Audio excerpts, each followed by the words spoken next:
What if I told you there is a simple position that millions of people around the world can drop into without thinking, yet many adults over 60 in the United States find it nearly impossible? And what if your ability to do it or not do it quietly reveals how your body has been shaped by the way you have lived for decades? The Asian squat, also called the primal squat, is a deep natural rest position.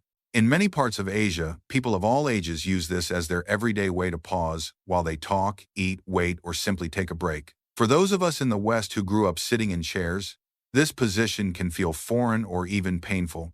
And that difference matters because it shows how habits shape flexibility, strength, and balance over time. Stay with me until the end, because I am going to show you exactly why you cannot do the Asian squat right now and how you can start doing it with just 10 minutes a day. Before we go any further, I want to hear from you. Can you drop into a deep squat comfortably right now? Type yes or no in the comments so we can see how your body responds today. The primal squat is simply the position your body settles into when you drop your hips down toward the floor and let your feet stay planted while your knees fold as deeply as they want to. In many cultures, this is not exercise at all. It is a natural resting posture used for eating, talking, waiting, or just taking a break.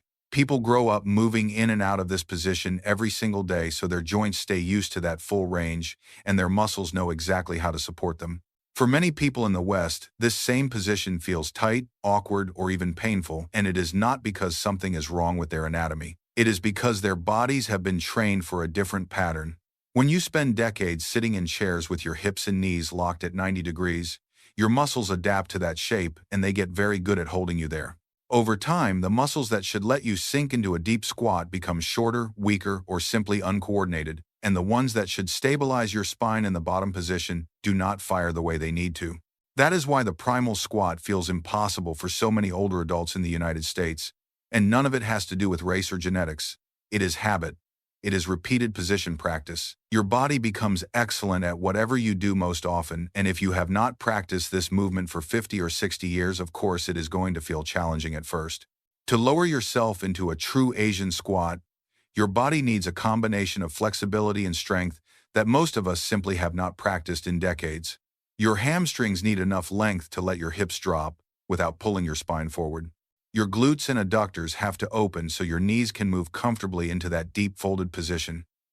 The small, deep hip rotators that most people forget about must have enough give to let your hips rotate and settle. Even your calf muscles have to stretch far more than they do during normal walking, just to let your knees travel forward while your heels stay on the ground.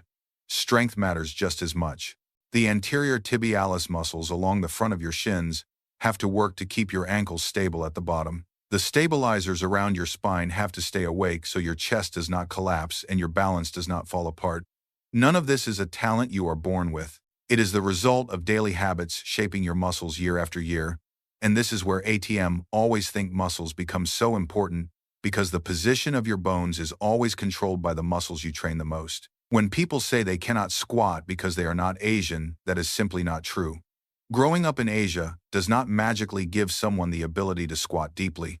It just means they spent a lifetime practicing the movement without even thinking about it, and that is RPP, repeated position, practice in action. And when people say their genetics are to blame, that is another myth.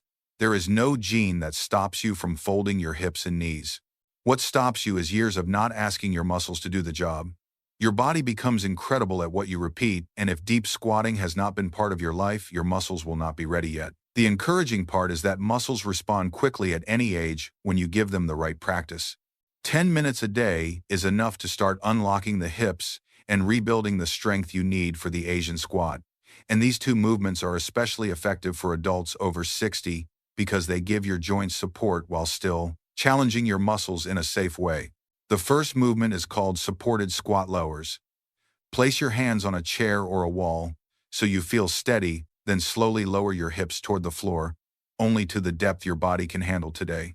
Keep your heels planted and let your knees glide forward naturally. There is no pressure to reach the bottom. You are simply teaching your muscles how to lengthen and control your weight again. After you reach your comfortable depth, press gently through your legs and rise back up with smooth, steady control. Do this for about 5 minutes, aiming for roughly 20 slow repetitions so your body learns the pattern without strain. The second movement is called the side-to-side hip glide. And this is the one that opens the hips in the exact way the Asian squat requires. Stand with your feet wider than shoulder width and keep both feet firmly on the ground. Gently shift your weight toward one side as if you are easing that hip toward the heel on that side while the other knee stays soft. You should feel the inner thigh and outer hip waking up but never pinching. When you reach your comfortable limit, glide your weight across to the other side in one smooth motion. Think of it as a gentle left-to-right shift that teaches your adductors, glutes, and deep hip rotators to open and support you through the bottom part of the squat. Do this for 5 minutes at a calm, steady rhythm, letting your hips explore that new space without forcing anything. For adults over 60, these two movements create the exact blend of flexibility, strength, and confidence that your body needs. With daily practice, your hips loosen, your legs stabilize, and the Asian squat becomes something your joints no longer fear but slowly remember step by step. One of the reasons I encourage adults over 60 to work toward the Asian squat is because it gives you a kind of freedom most people do not realize they have lost. When you can drop into this position comfortably, you can rest anywhere without hunting for a chair. Your body becomes its own support system, and that alone changes how confident you feel when you move through your day.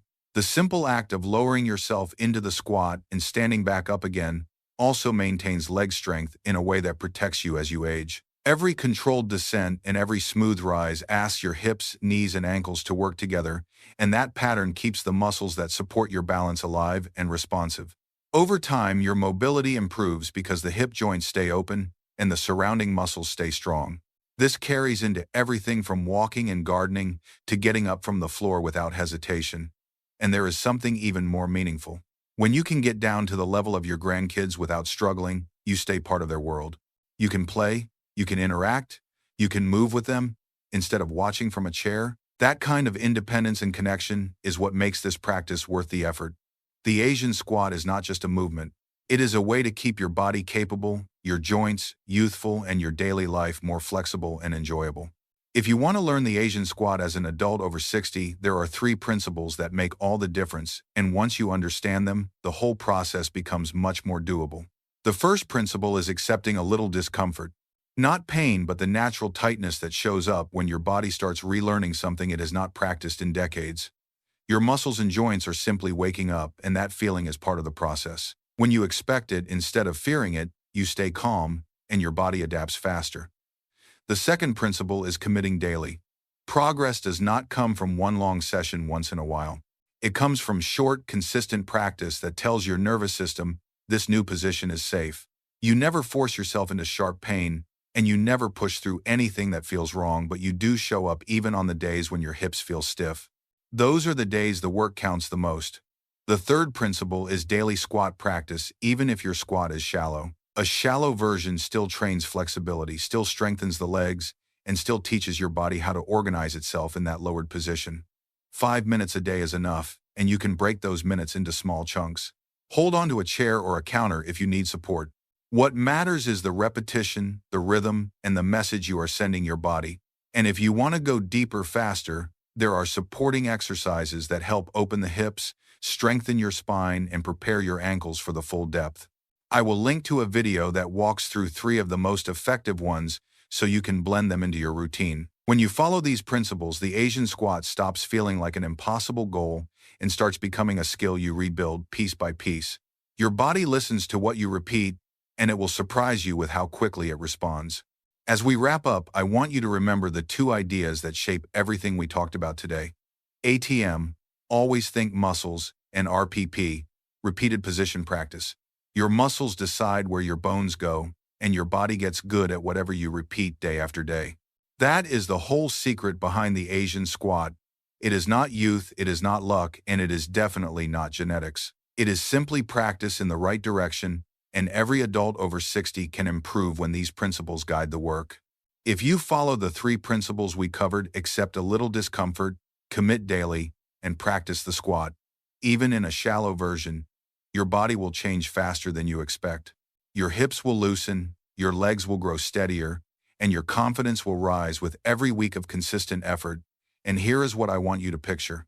Imagine that just a few weeks from now, you can calmly drop down to the floor and play with your grandkids without hesitation, without stiffness, and without struggling to get back up. That is the direction your body moves in when you stay consistent.